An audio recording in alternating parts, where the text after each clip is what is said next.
సిబ్బంది పెట్టేస్తున్నారు చిన్న ప్లేస్ కొంచెం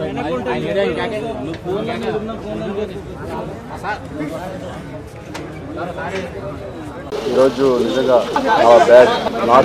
నేను బాబాయ్ అని ఆప్యాయంగా పిలుచుకునే వ్యక్తి సీతారత్నం గారి అబ్బాయితో మా ప్రస్థానం స్టార్ట్ అయింది. నా సెకండ్ ఫిల్మ్.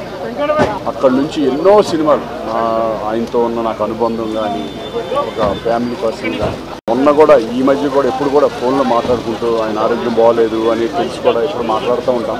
ఈరోజు గొప్ప ఆర్టిస్ట్ లేరు అనేది నిజంగా జీర్ణించలేకపోతున్నాం.